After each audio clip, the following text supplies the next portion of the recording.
Quand vous souffrez dans la vie, eh bien vous aimez que l'on essaye de bien comprendre ce qui vous arrive. Et il y a donc certaines souffrances qui méritent d'être entendues, d'être analysées, au-delà de la seule perspective comportementale. Et je pense principalement à des personnes qui souffrent de leur nomination. Et cela permet de reparler de la question du nom, du patronyme, du symbolique, dans l'aventure terrible que peut constituer une nomination douloureuse pour quelqu'un.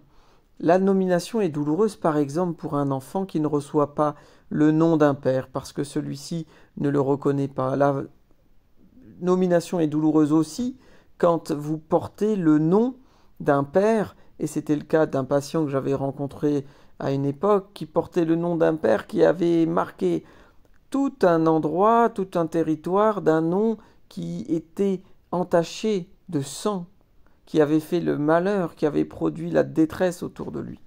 Il y a des souffrances aussi de personnes qui portent le nom d'un défunt et dont on n'a pas fait le deuil, et qui ont pour mission de le ressusciter, et c'est un peu lourd pour eux. Il y a donc des noms qui sont beaucoup trop lourds à porter, et des absences de noms qui sont insupportables. Bien sûr, pour comprendre cela, il faut aller un peu plus loin que l'idée d'un nom qui cherche uniquement à identifier une personne, à la distinguer de son voisin. Il faut penser que le nom, la nomination, qui est un caractère à proprement humain, excède la communication, qu'il y a une face secrète à la nomination, que dans la nomination, ce n'est pas qu'une identité qui vous est attribuée, c'est une filiation, c'est une histoire, ce sont des vécus, ce sont des espoirs, ce sont aussi des idéaux. Quand un père, par exemple, donne à son fils le nom de celui qu'il aurait aimé être, ou encore quand un parent donne le nom à son enfant d'un amour lycéen, déçu, et il retrouve ainsi l'amour perdu à travers l'enfant qui porte le nom de l'être aimé autrefois. Le nom est ainsi saturé d'une histoire. Il possède celui qui le reçoit comme il est un possessif impersonnel, car il appartient, il dit, il génère, il est un moyen puisqu'il est un médium entre les générations.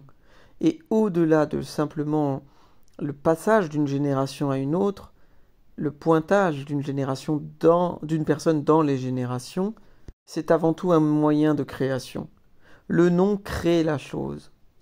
Et cliniquement ainsi, c'est un territoire intéressant que de voir comment quelqu'un a été nommé, comment il s'incruste dans la nomination qui est la sienne, s'il y adhère, s'il la refuse, s'il la questionne, s'il la relance, s'il la reproduit, s'il la transmet, s'il en est fier, ou bien s'il est désespéré d'être dans cette possession-là.